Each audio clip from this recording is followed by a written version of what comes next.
So last week I introduced you to the three-ring circus that keeps us tethered to this often chaotic world. As we started our series, Living Untethered, the outer world which we experience comes in. It comes in through our senses. It comes in the form of our thoughts and our emotions. And it often feels like there's a lot of stuff happening inside, and oftentimes it doesn't always feel good. We're in this constant motion. We're working with all these things to try and keep us to a place where we feel okay.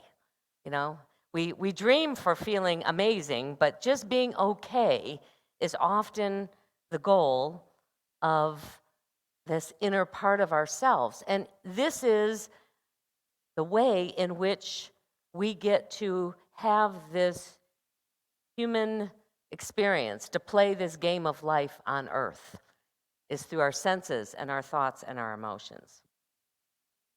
And yet, I'm assuming many of you have had moments of beautiful, peaceful bliss when you simply have lost yourself in that moment that was happening right then and there. Maybe perhaps more accurately, you found the you that is the very essence of you inside in that moment, the eternal you. And the author calls this a single pointed consciousness. It's a pretty big word. The now moment is how it's often been described. Being fully present is the way that we often speak about it. When everything, your thoughts, your emotions, your senses are all moving in one unified experience. It might be a beautiful sunset that just catches your attention, and for that few moments, you are just totally immersed in experiencing that sunset. It might be an intimate moment with someone that you love, or some creative project that you become fully immersed in. I've heard a number of people say that the photos that have come out from the James Webb telescope of deep space have kind of given them those moments of pause and wonder that have expanded themselves beyond just what was going on to at least recognize what an amazing universe that we live in. So I'm wondering, from each of you, what has been your moments of transcendation? Transcendation, yes, that's the right word. The moments when you felt that sense of oneness and awe.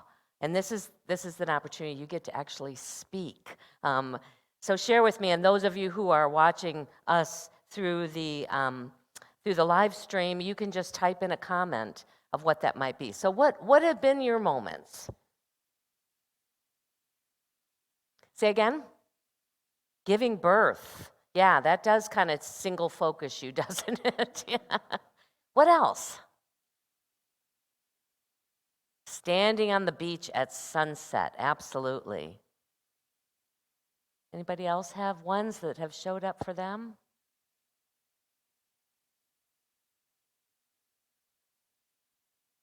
No transcendent. Yeah, Sue. In the mountains. Oh, with thunder rumbling in the background. Yeah. I don't know how many of you ever gone to the Grand Canyon and stood at the rim of that, and just how majestically beautiful it is, but just the vastness of it.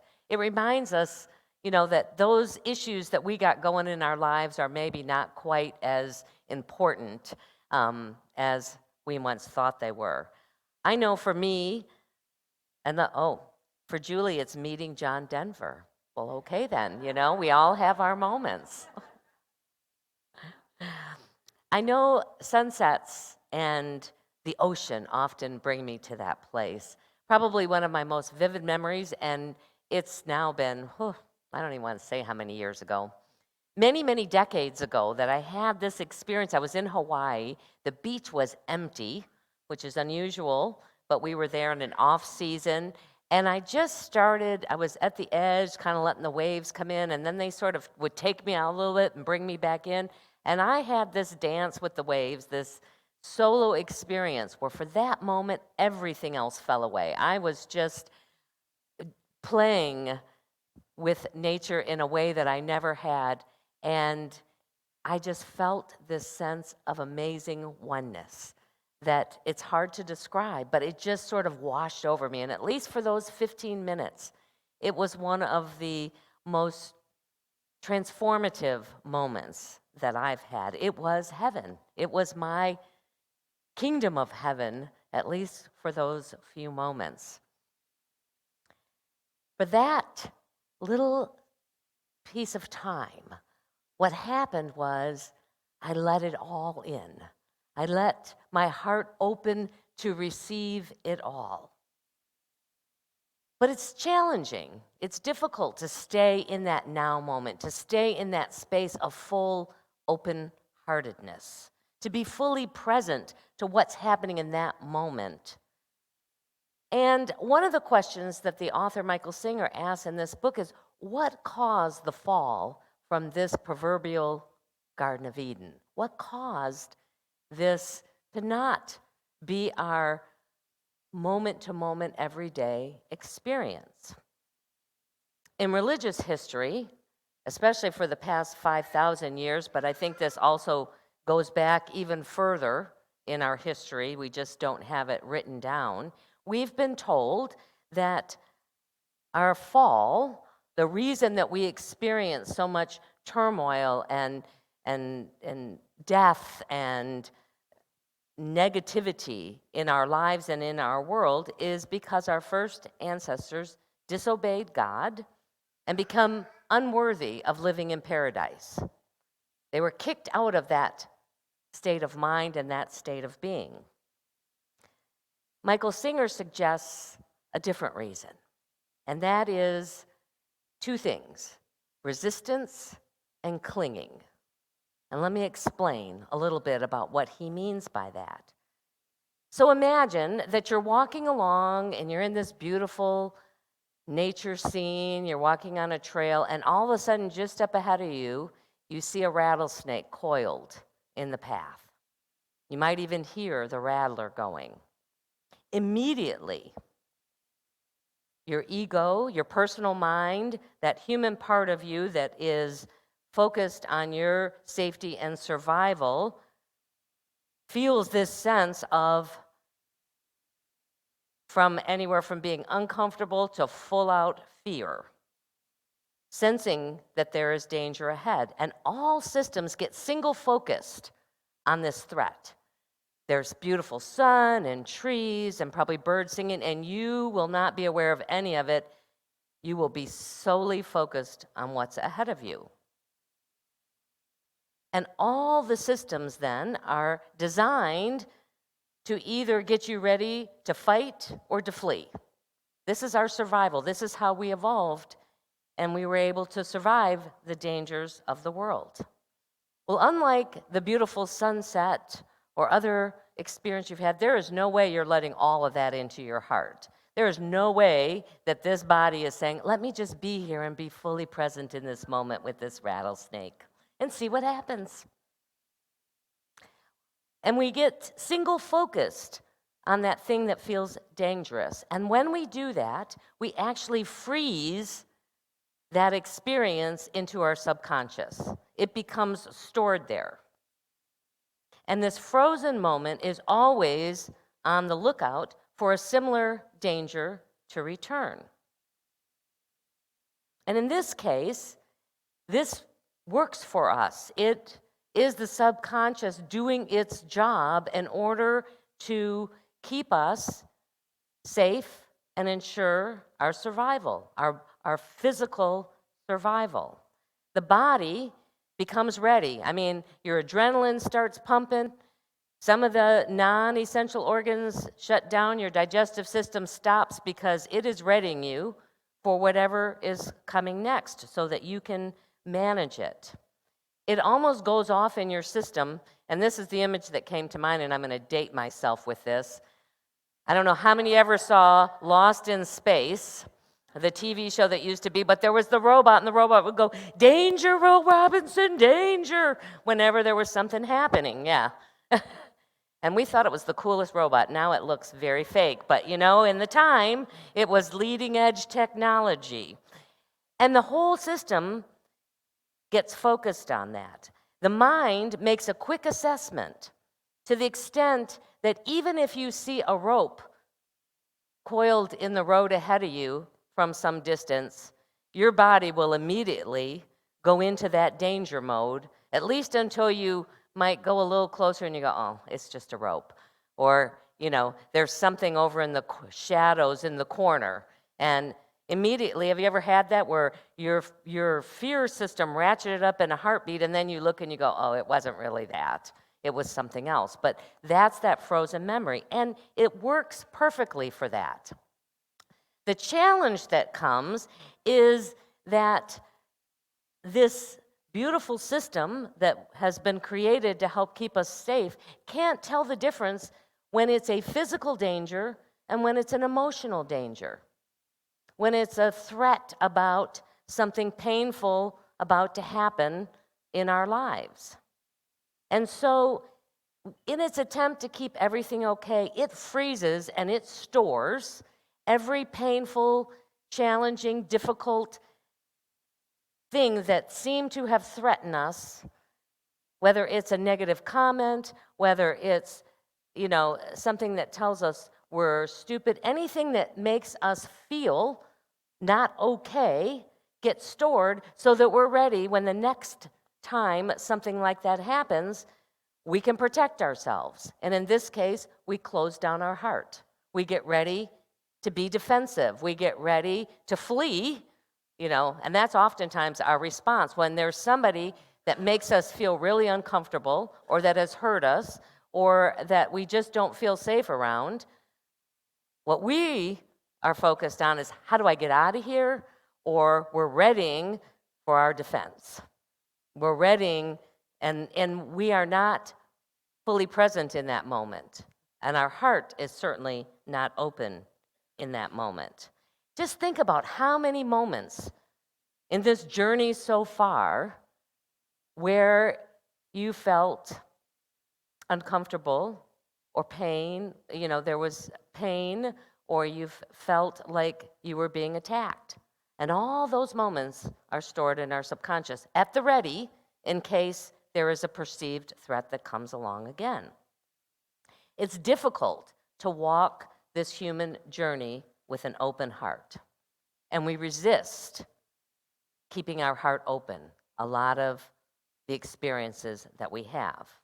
And on the flip side, that's the resistance part, when we do have beautiful things, we want to hold on to them. We don't want to just experience them and let them go. We want to do whatever we can to keep them in our life, and we cling to them. And we spend our mind and our emotions trying to figure out how we can either make sure that they don't go away or trying to get them back. We're not present in the moment because we want to try and figure out the way that we can best hold on to this for as long as we can.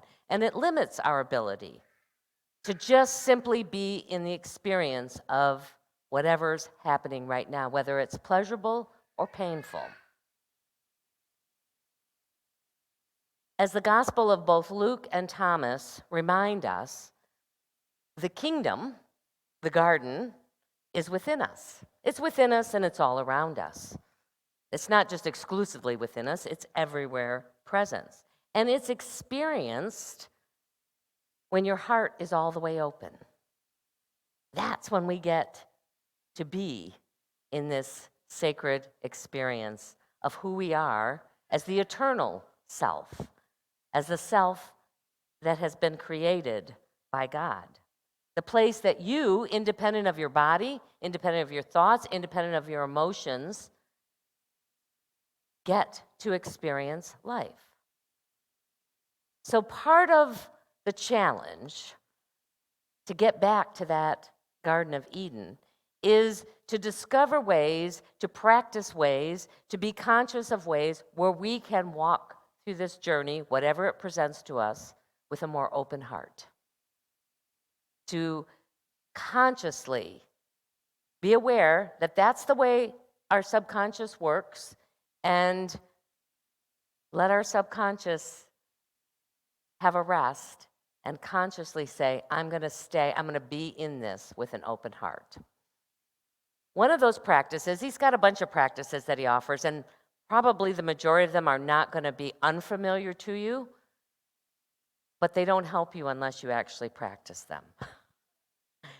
Thinking about them doesn't seem to cause the same kind of experience of having your heart open. And one of those is to create some kind of mantra so that when you begin to feel your sense, you feel yourself closing off, and it doesn't have anything to do with physical danger. You want to keep it open, and you want to have that be your gift when some kind of danger comes, and allow it to happen. But most of the time, we're not in any physical danger. It's more emotional danger that we're sensing, to figure out how we can be with that. And so today, as we move into our meditation, I'm going to invite you to pick a phrase or a word.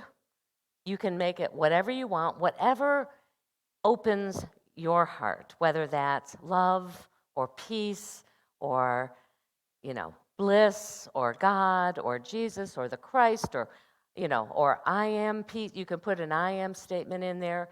And we're going to just spend a few moments just allowing those words to resonate within us.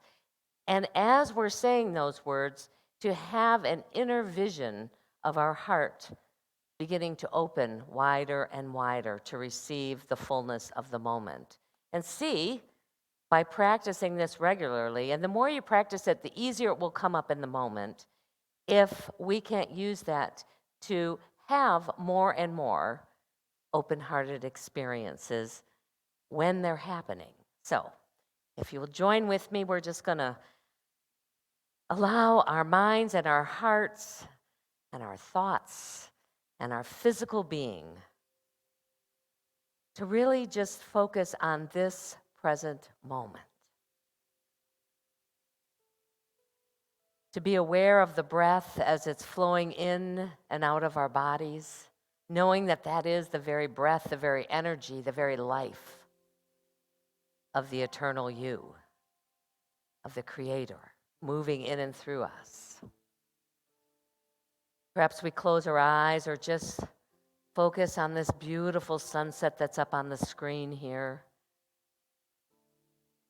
And let everything else go for just these next few moments. And we do that by allowing our thoughts to be single focused. And the emotions that support this beautiful phrase or word that we're going to continue to allow to deepen and expand our heart. One I like to use a lot is, especially when that adrenaline gets flowing, is peace on my in-breath and be still on my out-breath. Whatever words resonate with you, just begin to silently affirm those in your mind and heart.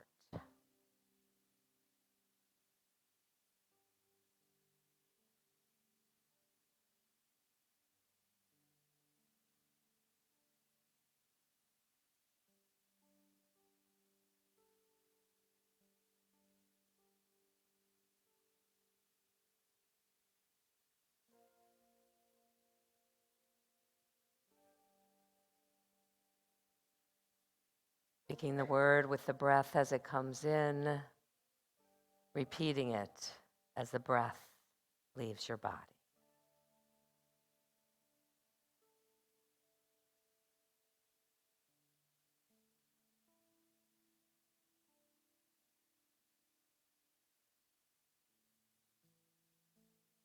And feel your heart beginning to expand even wider.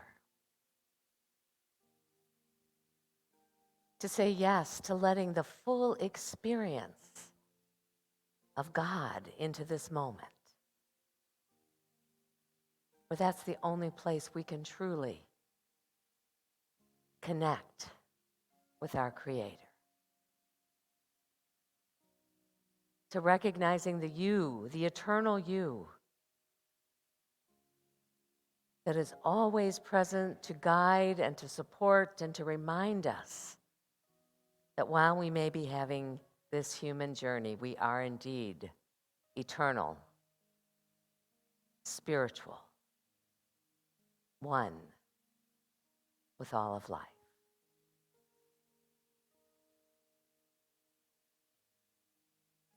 And whenever you're ready, you can bring your attention back to this time and space, aware once again of your body, of the chair supporting you. And open your eyes.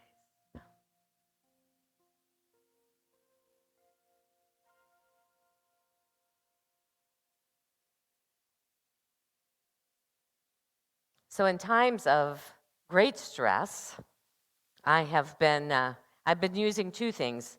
The humming, plugging your ears and just closing your eyes and humming, it's a great disruptor.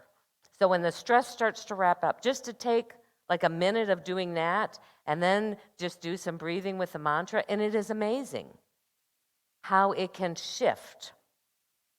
The outer world may not be shifting with you, but how you're experiencing it can shift. And another practice that I'm going to invite you to work with this week is one that is core and central to unity, which is positive affirmations. And I know many of you have worked with affirmations. When we can use them often enough, they can become the evidence for our subconscious to begin to dissolve some of those frozen danger moments that we have within us. One that seems universal and central, and it's no surprise because we've had this shared thought that we're unworthy. You know, the reason that we got kicked out of the garden is we're unworthy, and we've inherited that from those very early ancestors. Maybe I'm worthy or I'm loved. So whatever's going on, and you know, you don't have to necessarily say it out loud, but to say it to yourself, have it somewhere, have it on your mirror, have it in your car. I used to put them on my steering wheel so that when I'm navigating traffic, which is oftentimes where the stress level will start to ratchet up some, I can look at that and I'm safe, I'm blessed, whatever it is that would help you to, again, remember and to focus on just trying to experience that moment from a greater open-heartedness space. And with consistency, it begins to shift, to dissolve, to create new ways that our subconscious can understand and support us. You know, I really think this was the transformative power of Jesus. I think Jesus walked this earth. This is my imagination, totally open-hearted. And when people experienced somebody who was fully present with them and fully present with the energy of love, it transformed them, even if they weren't coming to him from healing. I don't know if you've ever had an experience with being in the presence of somebody who was totally open-hearted. One of my transcendent moments, and I think I might have shared this once before, was when I got to go see the Dalai Lama. And I was only about 4 rows back. There were several hundred people in this outdoor auditorium. And as they were introducing him and giving him, they did this long introduction about how wonderful and how many amazing things he was involved in. He sat there, like, to that, and looked into the eyes, just went from person to person. And I swear to God, he was right there. I just felt it. I felt a connection that was beyond words. I don't know if he ever actually looked at me, but I felt like that he was right there for me in the midst of it. And that's the opportunity that we have to be that gift to those around us too. You might be thinking that it's too dangerous to do that. We live in a very dangerous world to walk around open-hearted. We open ourselves for a whole lot of pain that others will inflict about us. We become and we look weak, or others will take advantage of us if we're just walking around with a fully open heart. But I want to suggest to you that it's no less dangerous to live the other way, to live cut off, to live in this three-ring circus. You're not risking much more. It may feel more comfortable and familiar to be in that sort of closed-off state, waiting for danger to arrive, but you won't get to experience what your soul came to experience. It might be painful sometimes, but you just allow that pain to move and flow through you. That's what a heart that's open can do. It doesn't hold on to it. It experiences in the moment, and it says, this isn't going to be this way for very long, and then it's allowed to pass through. Keeping our heart closed and avoiding anything that doesn't feel good may allow us to live longer, may give us some sense of safety in our own minds and our own emotions. But is that really the journey that we've come to live? So your invitation this week is to begin to pay attention to the state of your heart. How open or closed is it? And then to continue to use these practices that allow you to have it as fully open as you humanly can, so that you can actually live in this proverbial kingdom, this Garden of Eden within, and invite others to come and be in that space with you. Bless you as you walk this path. Well, it is our opportunity now to share of our tithes and our gifts with Center of Unity. We are so grateful for the many ways that we receive our abundance. I ask you to continue to hold our launching of the Hughes Road Montessori in your prayers and see that abundance flowing. We've gotten some great applications, so we're hoping and knowing that we're going to find the perfect director, lead teacher.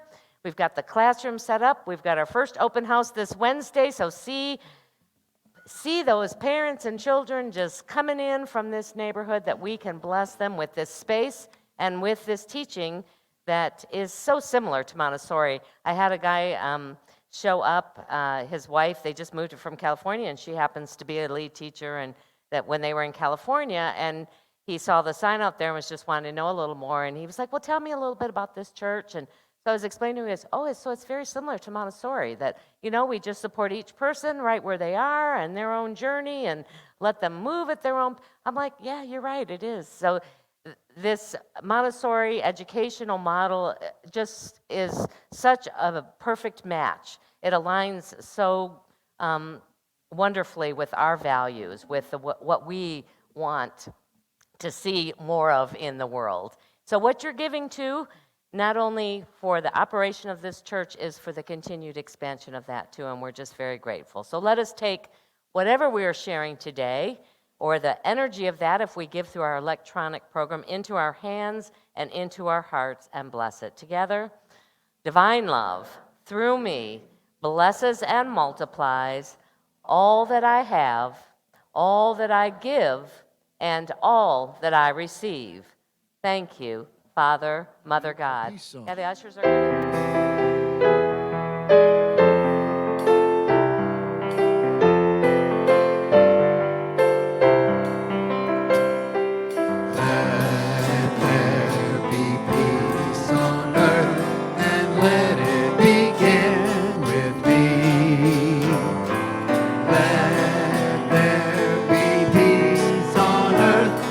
Peace that was meant to be, with God.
as we go into this day, into this week, seeking to expand and open our hearts even wider, we go knowing our prayer for protection together. The light of God surrounds us. I am the light of God. The love of God enfolds us. I am the love of God. The power of God protects us. I am the power of God. And the presence of God watches over us. I am the presence of God. Wherever we are, God is, and all is well. Have a beautiful week.